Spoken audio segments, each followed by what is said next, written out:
ये असम राइफल्स किसके अनुसार काम करता है?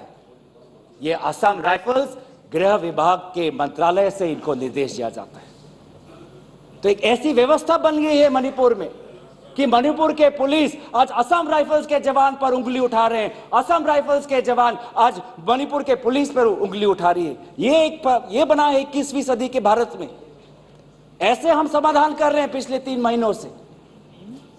आज सुप्रीम कोर्ट ने जो जांच कमेटी बैठाई उससे साफ साफ साबित होता है कि सुप्रीम कोर्ट ने भी आज केंद्र सरकार और राज्य सरकार के जो काम है उसको स्वीकार नहीं किया है। आज इसीलिए कमेटी बैठाई गई है।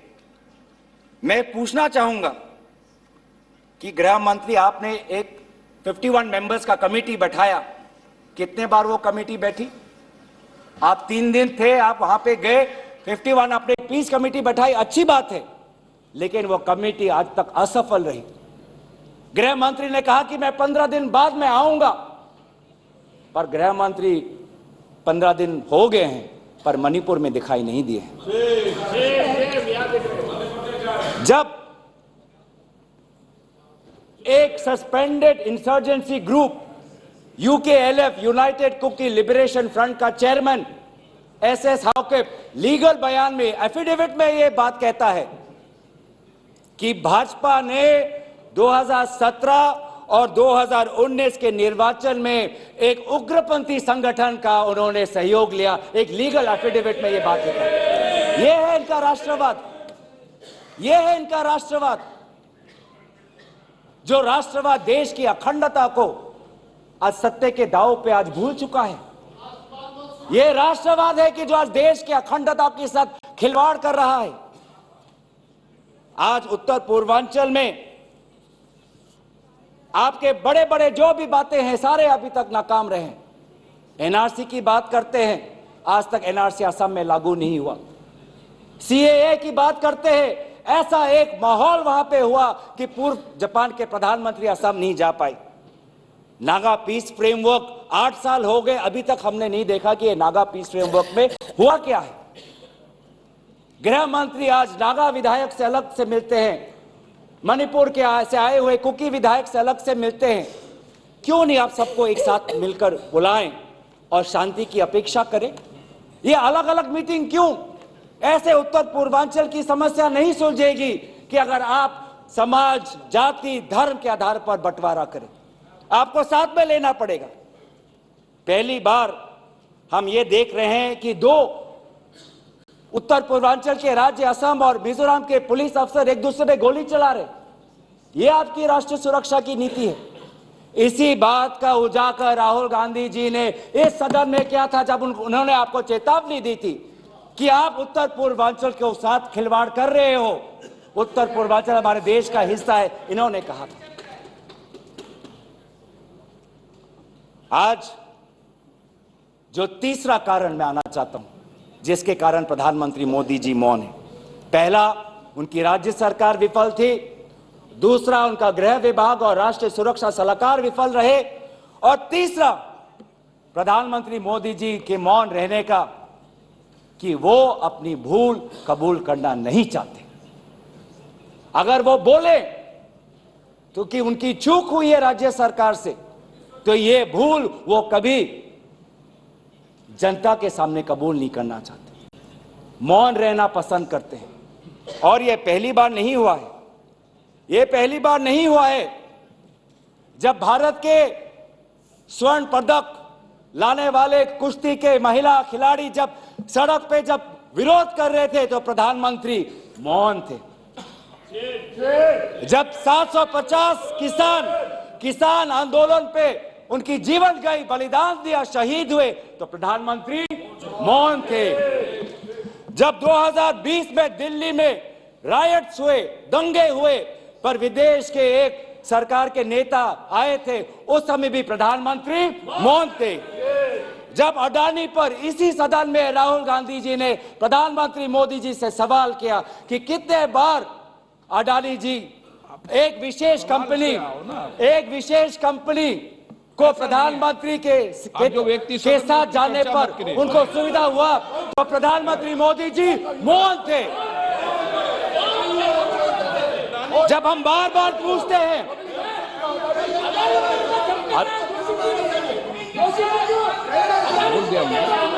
सर बड़ी आश्चर्य की बात है कि सर कि अभी तक मैंने प्रधानमंत्री का नाम लिया, अभी तक मैंने मुख्यमंत्री का नाम लिया, अभी तक मैंने गृह मंत्री का नाम लिया, अभी तक इनकी तरफ से विरोध नहीं आया, लेकिन जब एक विशेष कंपनी के मालिक का नाम लिया तो ये सारे मंत्री और सांसद खड़े हो गए।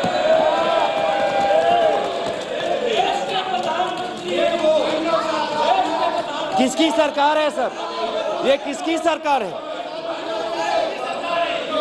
जब चीन पर हमने सवाल किया, चीन पर आप पूछे, मैं चीन पर आता हूं, जब चीन पर हमने सवाल किया कि चीन हमारे सीमा के अंदर कितना आए, कितने किलोमीटर पर है, तो प्रधानमंत्री मोदी जी मौन रहे।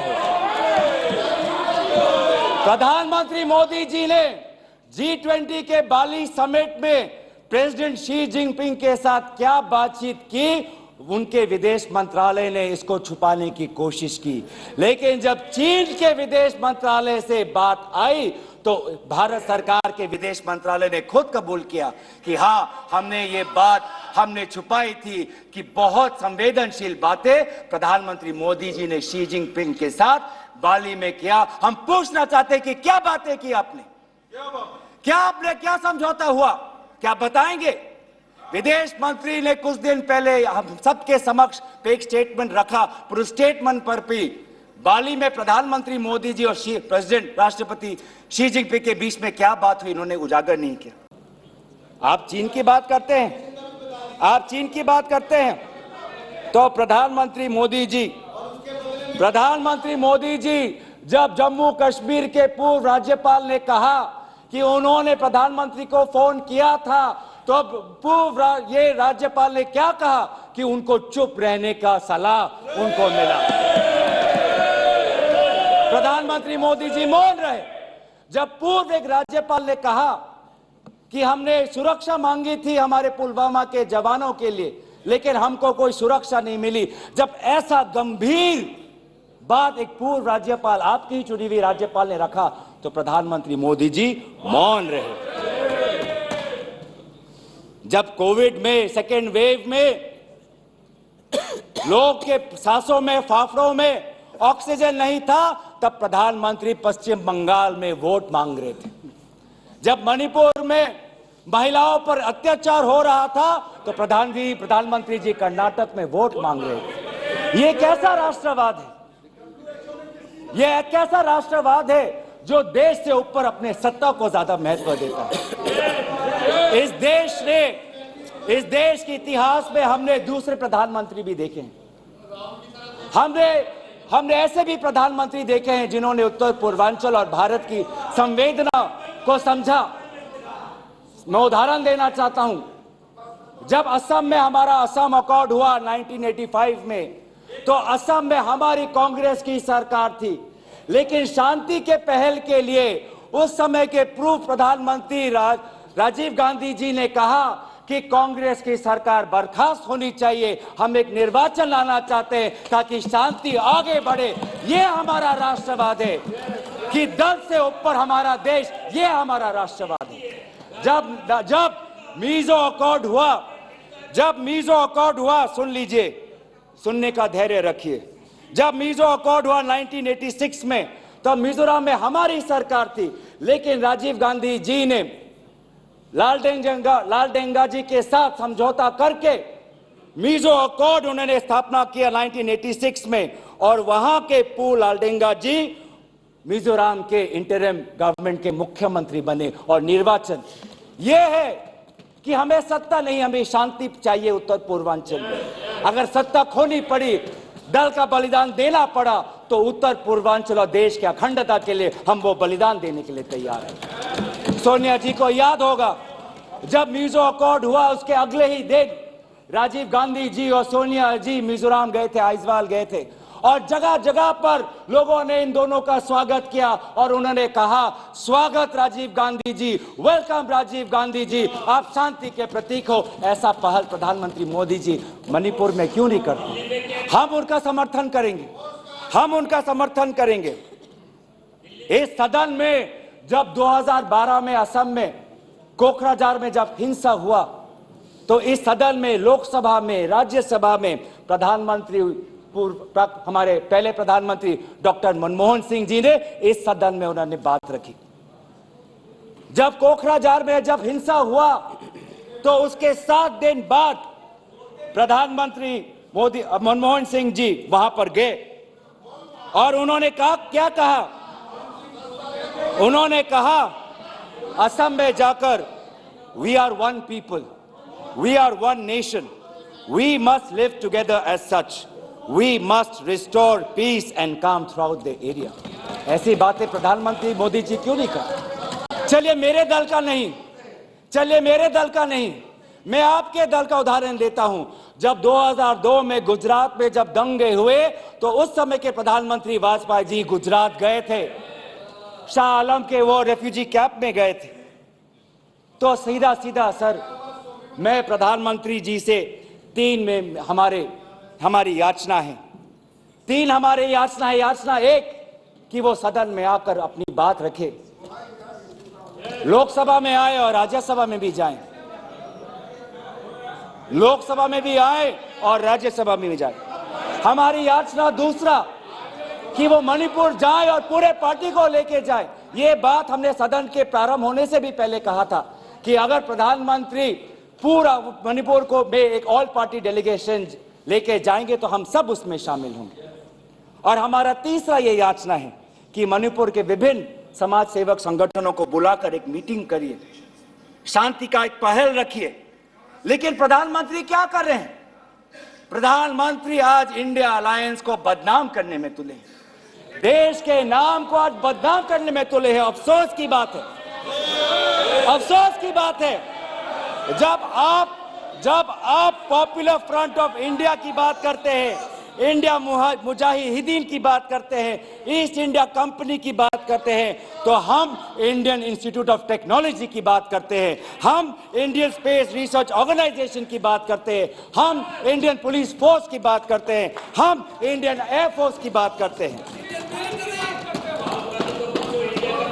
आप जब इंडिया को बदनाम करते हैं तो हमें तो भारत का तिरंगा दिखता है, जहां पे गेरुआ है, सफेद है, हरा है और बीच में अशोका चक्र है। आज नफरत एक हथियार बन चुका है, नफरत एक हथियार बन चुका है वोट जीतने के लिए। वो चाहे मणिपुर में हो, वो चाहे हरियाणा में हो, वो चाहे कर्नाटक में हो, वो चाहे मध्य प्रदेश में हो।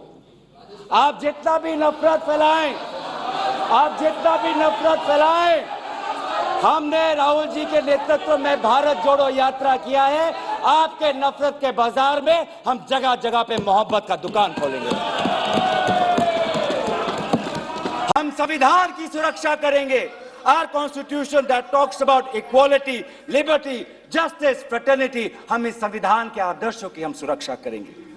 आप पूंजीपतियों का विकास चाहते हैं, सबका विकास कहते हैं, लेकिन करते हैं पूंजीपतियों का विकास, और वो भी सिर्फ 6 पूंजीपतियों का। आज भारत में एक ऐसा हमने व्यवस्था देखा है कि 6 कंपनियों के पास आज 25% पोर्ट है, 45% सीमेंट प्रोडक्शन है, 33% स्टील प्रोडक्शन है, 60% टेलीकॉम प्रोडक्शन है, 45% कोल प्रोडक्शन है। ये है आपका विकास का मॉडल, ये है आपका विकास का मॉडल। मैं उस कंपनी का नाम नहीं लूंगा जिससे आप उत्तेजित हो जाते हैं एक बार, लेकिन दूसरे कंपनी को तो नाम ले सकता हूं। ये कैसा प्रक्रिया है सर? ये कैसा कॉम्पिटिटिव इकोनॉमी बना रहे हैं? जब अप्रैल 2030 में श्री सीमेंट संघी इंडस्ट्रीज को खरीदना चाहता है, तो जून में ही श्री सीमेंट पर आईटी का डिपार्टमेंट का रेड होता है और जुलाई 2023 में श्री सीमेंट एक्विजिशन से बाहर निकलता है और अगस्त में अडानी का अंबुजा सीमेंट संघी इंडस्ट्री को